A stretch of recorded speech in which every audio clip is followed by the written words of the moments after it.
tremendous honor this morning, right worshipful Brother Hightower, to be talking to you about your career in Masonry, and I'd even like to explore a little of your civic career.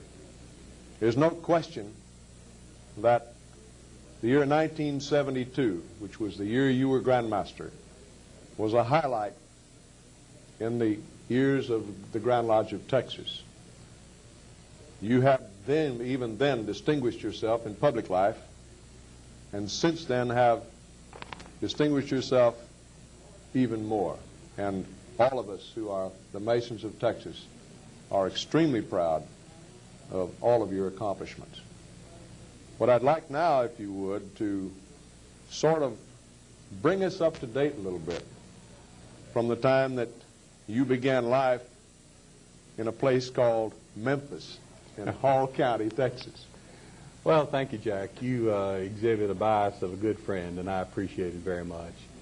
Yes, I was born in Memphis, Texas, September 6, 1926. I lived there until I graduated from high school. I came off to Baylor the summer of 1944 after graduating, and came to school here for that summer. I knew I was going to come back to Baylor as soon as I finished my military obligation, and I thought to have a little bit to start on would give me an advantage. So I spent that summer down here in Baylor, and then went back home and joined the Navy. Was away for 2 years in the active duty in the Navy. Incidentally, I joined on September 2nd, 1944. The war was over. The Japanese surrendered on September 2nd, 1945, so it just took me a year to get that project completed. And then I got out in July of 46 and came back to Baylor that fall. That was my early career, of course, high school and all. My parents lived in Memphis. My father had lived there for many years. He came there in 1890, and they were in the florist business, and I grew up in that business. What caused you to want to be an attorney? Well, Mother, I never could understand that, and I think Daddy probably had the same questions. I had always, well, in the first place, I love politics. I had a real interest in history. I've been a history bug or nut all my life. I can remember the presidential campaign of 1932. I was 6 years old, and I was very partisan in 1932 for President Roosevelt.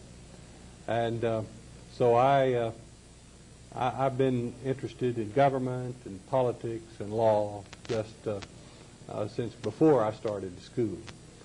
So I guess it was natural that I would be interested in going to law school.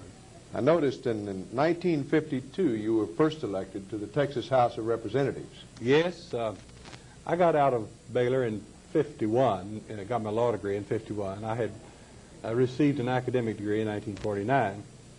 But getting the law degree in 51, Colleen and I had married in August of 1950. She's from Tulia, another West Texan, and we knew we wanted to live in West Texas. Wanted to live in a town large enough that I could make a living practicing law, but yet close enough home that we could go home when we wanted to. And Vernon seemed to be a good place. We liked the looks of the town, and we moved there in May of 51. And I started practicing law, and then in January of 52, I announced as a candidate for the House of Representatives. It was sort of a surprise to my wife. She had said that she didn't realize just how interested I was in politics, and it might have been a different story in our courtship had she known. But I believe in doing one thing at a time, and so I got her before I divulged that my real ambitions were political. You did not seek election, though, after that first term in the Texas House. No, the congressmen back at that, or members of the legislature back at that time, made $10 a day for the first 120 days, and then $5 after that. Starvation wages. It was. We had our oldest daughter, Ann, was born in January of 1953. I spent that 6 months in Austin. I came home the month of June, I guess it was, 1953, and went back to practicing law. I made $25 that first month, and literally scared me to death. So I went down to Fort Worth and got a job in a law firm and stayed there for a year, deciding that I couldn't afford to stay in the legislature. We stayed down there a year and then came back in June of '54. I was appointed district attorney then in January of '55 by Governor Shivers. I stayed then as district attorney for 7 years. I might point out, for the record, that during this period of time, between 1955 and 1964, that Jack Hightower was named one of the state's outstanding district attorneys. After 1964, I noticed you were then, in that year, elected to the Texas Senate. Yes, I resigned as district attorney in '61 and made an unsuccessful race for Congress at that time in a special election. And then was out of politics for a little while. And then our good friend, your good friend and mine, George Moffett, past Grand Master, was the state senator. Cotton. And he had been a very special friend through the years. And he sort of anointed me, I guess, or at least supported me to succeed him in the Texas Senate. Incidentally, of Masonic interest, George Moffett was Grand Senior Warden in 1953 and presided as Master of the Lodge when I was raised as a Master Mason. And then in 1971, when I was installed as Grand Master, he was the installing Grand Master. Yes, I recall that. So our lives, Masonically and politically, were closely interwoven. He was a very dear friend, of course, and then I was installed as Grand Master in December of '71, and George passed away, I believe, in February of '72. Sometime, if it's convenient to you, I'd like for us to interview you with regard to George Moffett. There are not too many who remember individuals, and I think an interview with you discussing George sometime might be useful to I'd love to do that. Our records. Sure would. We'll continue, Brother Hightower, from that point on. After your appointment to the Senate. No, I was elected to the Senate. I see. Yeah. You succeeded. I succeeded George Moffett in January of 1965. I ran in the year '64 and assumed office in '65. And I note that the record shows that in the regular session of 1971 that you were elected pro tempore. Is that pro tempore. Pro tempore. President pro tempore of the Senate. Yes. It's an honor that's passed around, and I had the privilege of serving that year. And sometime during the time a man serves as President pro tempore of the Senate, under the Constitution, he's third in line to be governor, in the absence of the governor and lieutenant governor. So, as a matter of courtesy, the governor and lieutenant governor usually absent themselves from the state on at least one day during that time. And they did that for me, and I believe it was April 4th, 1973. So I have been governor one day. All during this period, of course, your family life, which was apart from your political life, was going on. Would you like to discuss your family and your children at that point? We have 3 daughters. Ann, our oldest one, is now married, living in Washington, D.C. Her name is Thornburg now. Ann was born in 1953. Then in 1956, Amy is our middle daughter, who, incidentally, Ann graduated from Baylor. And Amy, who has also graduated from Baylor in 1979, is now working in Dallas. And Allison, our youngest daughter, is a junior here in Baylor. So we come to Waco often, and our lives have been closely knit with Baylor, Waco, Masonry. All of these things go closely together in our Hightower family. And then the great event, as far as the state of Texas was concerned, in that you were elected to the House of Representatives of the United States Congress. Yes, in 1974. That was in 1974. Would you like to discuss any of that particular period as you came up to that point? Well, that might be of some interest. In 1971, the legislature redistricted the state congressional districts, and they combined the districts of Representative Graham Purcell and Representative Bob Price. Mr. Price is from Pampa, Purcell was from Wichita Falls. They put these two districts together, and that compelled those two men, Price, Republican, Purcell, Democrat, to run against each other, because only one could survive in a combined district.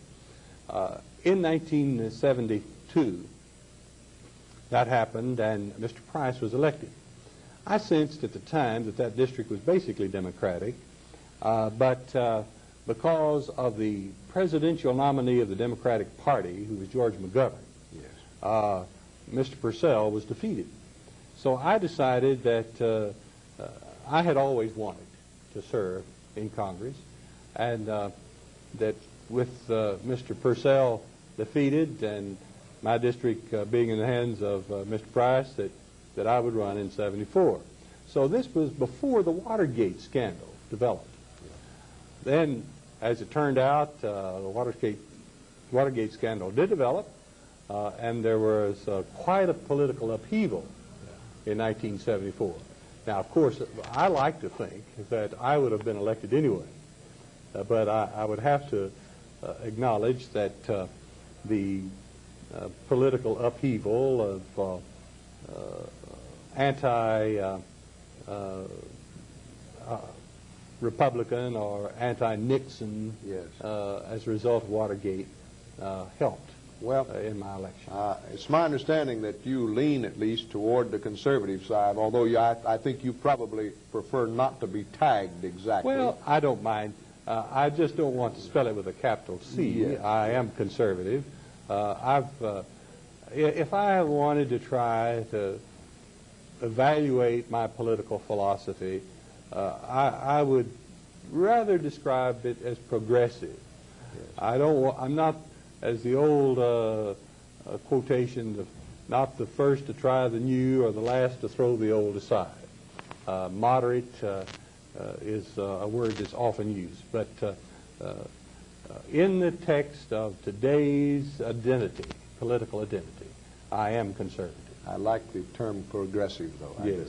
Yes. Well, right words for Brother Hightower.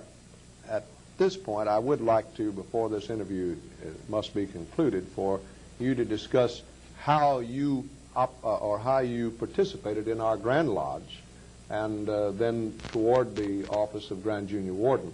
I know that back in the 60s, I served with you while we were both on various committees of the Grand Lodge. Yes.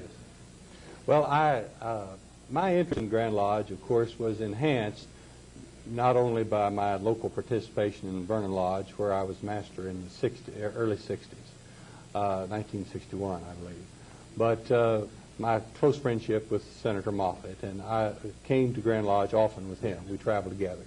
And I know that he advanced me by being sure that I knew his friends, and I received probably much more recognition than a young man of my age and experience at that time would be entitled to. And I was appointed to several Grand Lodge committees. I served as chairman briefly of Masonic Jurisprudence Committee.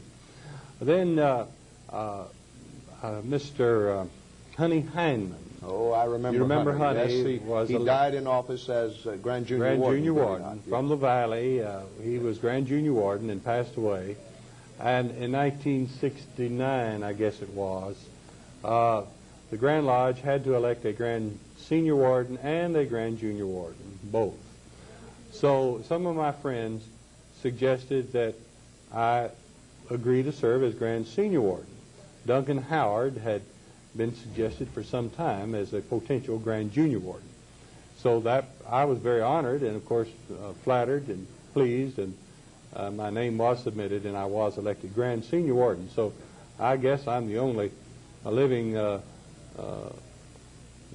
past Grand Master. Perhaps I haven't studied the other histories, but the only one around that has not been a past Grand Junior Warden. Well, that in itself is perhaps a distinction. Right. Since you have left the office of Grand Master, I know that you've been chairman of a couple of ad hoc committees. The other committees that you now serve on or have served on? I've been on purposes and policies for the last 6 years. I have enjoyed that. That's been an interesting assignment in the year 1980 in particular. It really has. It really has. I've enjoyed all of my Grand Lodge experience. I enjoyed coming down here. You know, a lot of people that do not come, I tell Masons this all the time, that if they've never been, they ought to go. It's the unique kind of fellowship that we enjoy. Only at Grand Lodge. That's right. And I've gone to many other kinds of conventions. I used to go to a lot of bar conventions. Of course, I've been to political conventions. I can honestly say that just from the fellowship standpoint, there's nothing to equal what we have here at Grand Lodge. I'm afraid this is about all of the time that we now have. It's regrettable that we don't have at least another hour or two to be able to sit here and discuss this great man's great public life and great Masonic life. Oh, but we do. I would have you understand that first that this is being taped under the oral history program now implemented by the Committee on Masonic Education of the Most Worshipful Grand Lodge of Texas. I'm Jack Kelly, chairman of the committee. Brother Hightower, again, thank you so much. Oh, thank you, for taking Jack. part in this interview. I thank you for doing it.